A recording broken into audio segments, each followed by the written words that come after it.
Man. Hello, Internet. I'm Chaz. And I'm Dan. Welcome to Wine is Serious Business. I'm not sure what episode this is, but... well, this is like, we're over 300, right? Yeah, no, this is something around 305. We'll figure it out. We did Riesling last week. Who knows what's coming to you next week? We're doing more Riesling this week. Yeah, talk about the Riesling Invasion. Trying to encourage people to go check that out. Coming up on July 23rd.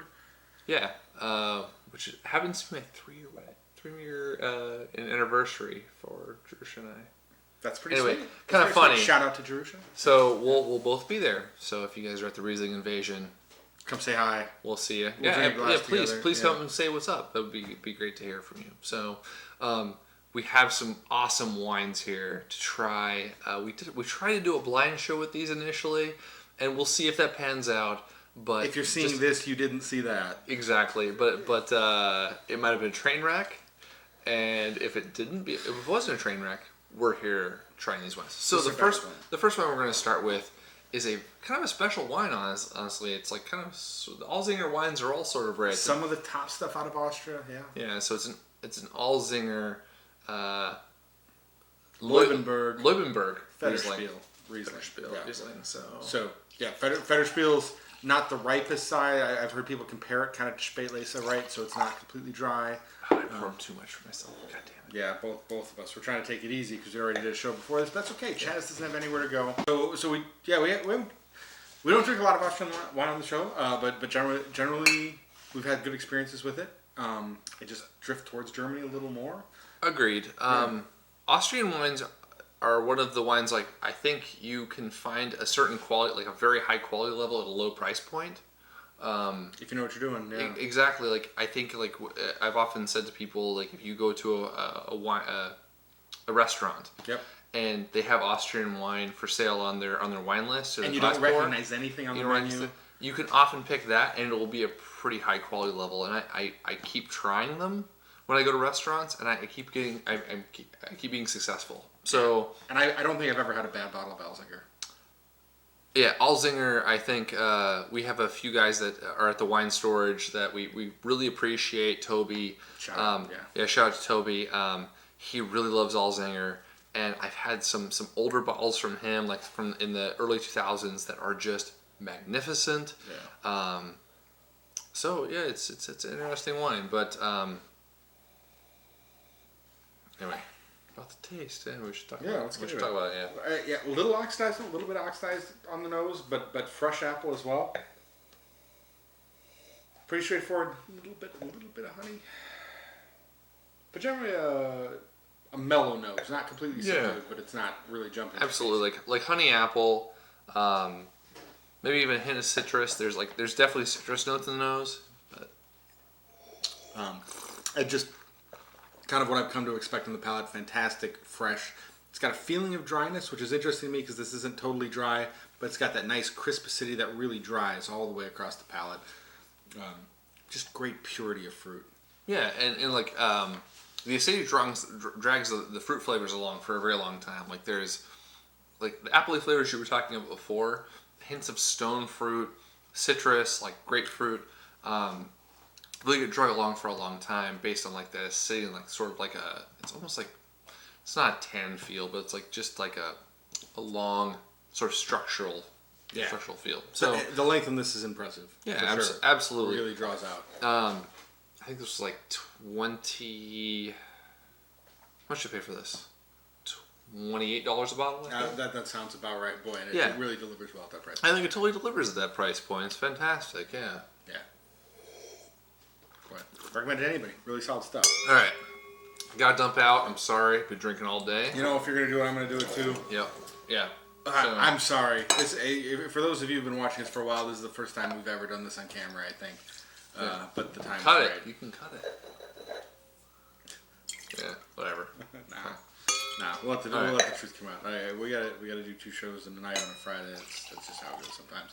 So the second wine of the night is the AJ Adam 2014 Riesling. This is a QBA Trocken. This is a producer I'm super fond of. Yep.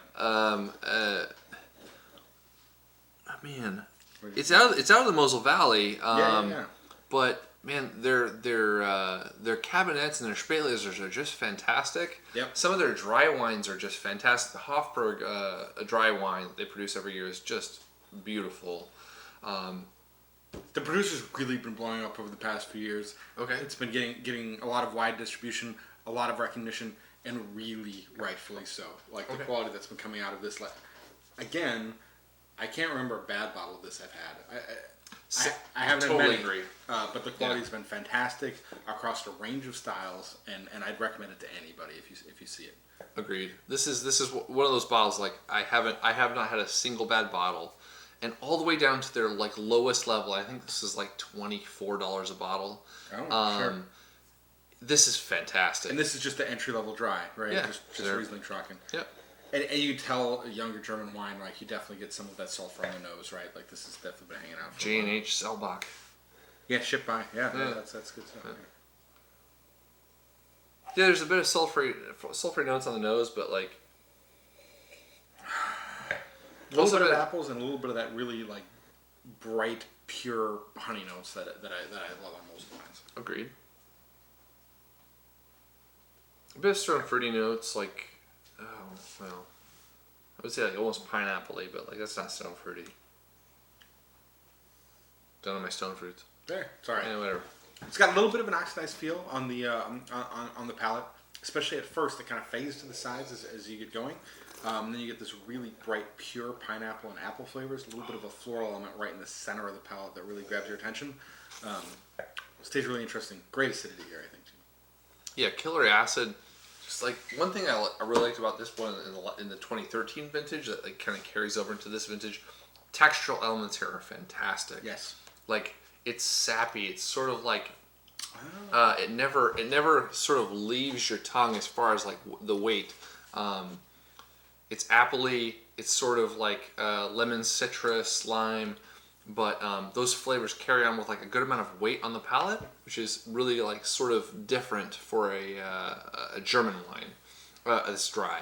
I really find that point fantastic. For David Paris, I've had a couple exchanges about dry wines with. This is a good example of it where I think young, I kind of like it now, but I think it's going to have a lot more to show after a few years in the bottle, right? A little bit of that sulfur characteristics is going to die off. And in my experience, I'm starting to feel like the fruit kind of starts to round out, kind of bloom a little bit while retaining that light, dry character. Mm-hmm. The acidity is great. I think that'll persist. Nice wine now. I feel like you'll enjoy it way more if you let it sit in bottle for a while. Agreed. And these have been open for about an hour, hour and a half, 2 hours, somewhere in there. Somewhere in there. But yeah, I think this would do better with a bit more time. So, I can't do it. You can't do it? Oh, Dan's loving it. All right, It's good stuff. so we're going to the third wine. This is the Teutonic 2015 Crow Valley. As fresh as it gets, straight out of the winery. Yep. New release. Friends of Teutonic Wine Company helping to put on the Riesling Invasion. They've also been kind enough. We gave away 2 tickets in the last show. They said that they'll sponsor both sets of tickets. So we're going to give away another pair during this show. All you got to do, comment here in Facebook, in YouTube, or on wineandseriousbusiness.com. I'll tally them all up. When the show after this one airs, that's the cutoff. We'll roll some dice, give some tickets away. Yep. Watch the show. Tell your friends to watch the show. Comment. We'd love to give these tickets to people we don't hang out with on a regular basis. Yeah, it'd be fantastic. So please send us a message. Yeah. Drink some wine. Dan? All right. Here we go. Wow, that's even better. This is fantastic. I'm thoroughly impressed by this wine. They've been on the cutting edge of Oregon Riesling since the beginning. They went about it with kind of a unique attitude, with advice from a German winemaker. Yeah. Really pursued it with a lot of passion, and the quality has just persisted year after year. And they have been and will continue to be one of the most interesting voices in the bottle coming out of the Willamette Valley.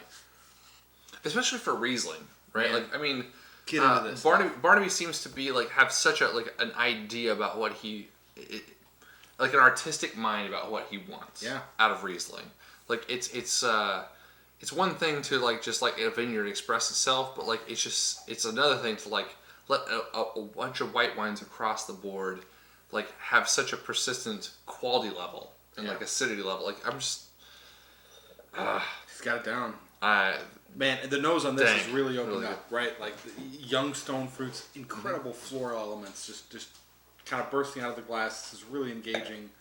I think when we did the blind show, we all called this as like German, right? Yeah. I think we all did call this as German. And I can't imagine somebody who wouldn't like this nose.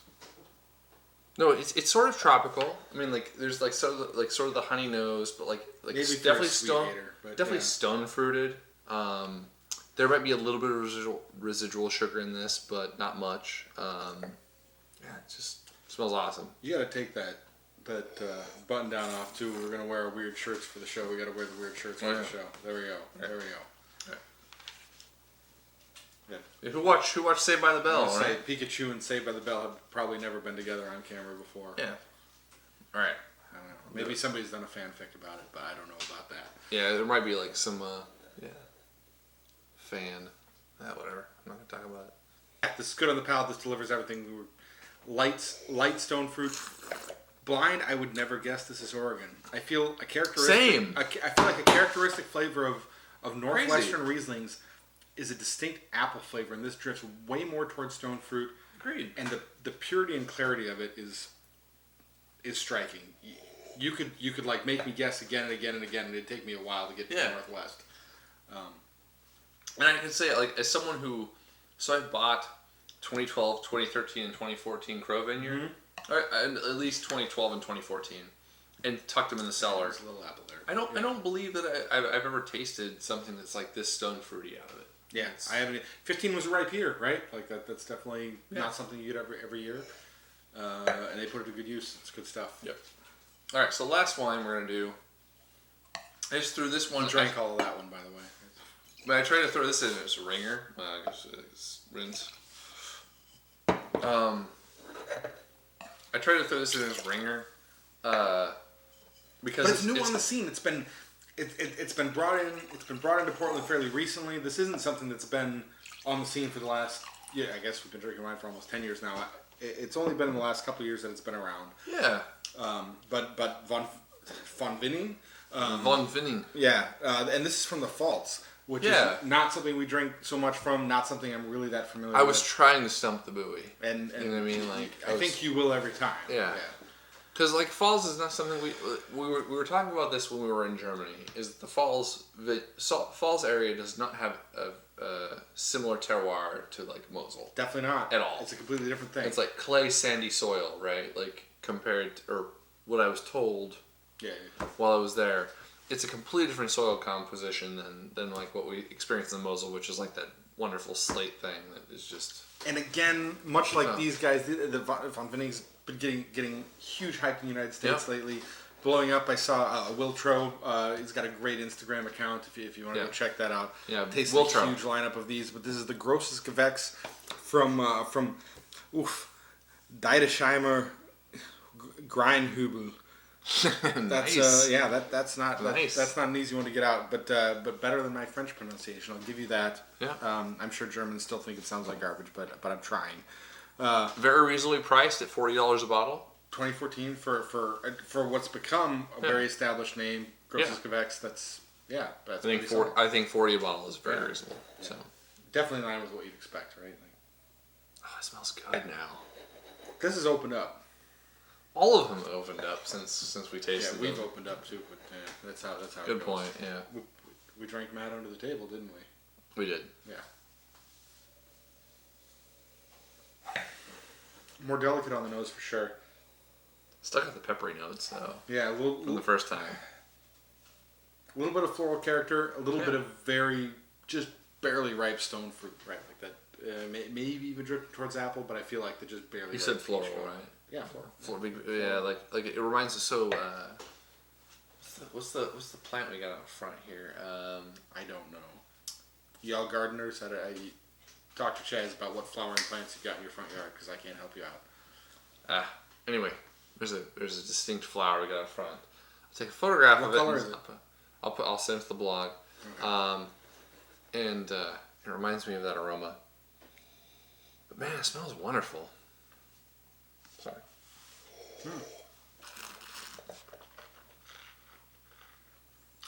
Just in case you didn't know, Grosses Gewächs are always dry too. Yep. So I was trying to nail these all to like wow, peak dryness. I don't know if I'd taste that blind too. There's really a good weight of fruit showing on the palate. Yeah. Okay, late I kind of feel the dryness coming through. The acidity kind of takes over late. But how long the palate is. Too. Yeah, it's impressive. And this is another one that I guess this is true with both the Trocken wines, what makes me really excited to age them. Mm-hmm. Of the two, this is more ready to drink right now, but I don't think you're getting the best of it still. Yeah, I think you could age this easily another I think as long as you would let it go, it's fine. Yeah, absolutely. But I think I totally agree with Dan. Like this is super enjoyable to drink right now. Like the acid is like just killer. The length on it. The fruit flavors have a great sense of delicacy. There's a little bit of complexity there too. To me, it's like apples and stone fruit, kind of moving around. But yeah, they've got a good sense of weight without being too heavy, without being, too over the top. Wow, yeah, it's a nice thing about dry wines from a region that can get a little more ripeness too. Mm-hmm. When it's well done, it shows like this, where it's got that sense of delicacy. I think from regions with more ripeness, sometimes you make dry wines, they get really tough, they get really alcoholic, or sometimes they got a real big punch to them. Right. This isn't showing any of that. This is really right. Well, 2014 is a vintage, right? Like 2013, we got to taste some of the 2013 GGs, and they were acid bombs, right? Strong. Yep. And so I've often much less ripe vintage. Yeah. Having tasted some of the like 2014 QBAs, I thought like, well, maybe like the 2014 GGs will be soft. Sure. Because the acid levels in the QBAs were not like what the 13 QBAs were, right? Like they were a little different. So this turned out fantastic. I am actually very interested to get into more 2014 GG wines, just simply based on this. So because they didn't. Nice. They didn't get pressed, right? Like so. I mean, like this is $40. I've found $40. And I guess this is our tip to you, like the overall press, and this is excluding Mosel Fine Wines, who runs one of the finest blogs on the internet, by the way. The best Mosel blog. Easily the best Mosel blog, and in competition for the best wine anything on the internet right Super now. jealous so of their life. The big hype goes to very ripe vintages. But like 12 was one that got a ton of hype, and honestly, I think 12 is too ripe for my taste in many of the wines that are produced. 10 didn't get a lot of hype. 13 didn't get a lot of hype. Those are great vintages in my mind. So I heard today that like 2015 is considered the best vintage in like a lifetime. Interesting. So we'll see how that goes. When I was at Leonard Nelson. Sure. Well, we'll see how that goes. Right. And I hope to be there next fall. So hopefully I'll taste some 15s. Yeah. Well, the 15s are they're starting to land here in Portland. Oh, that's right. But yeah. So we'll see how it goes. We'll bring some of that coverage to you because that's what we do. Thanks for watching. Again, throw in those damn comments. Let us give these tickets to you, especially if you're not somebody that hangs out and drinks with us every once in a while. Now's the time to put the comments in. Yeah, just throw in any note. Let us put your name on the guest list. It'd be a good time. What's the best Goroskovacs you've ever drank? Is that how you pronounce it? Gavax. You're really close. Gavax. God. Yeah. All right. As someone who's an English speaker, yeah. So what's the best GG wine you've ever tasted? Send us a note.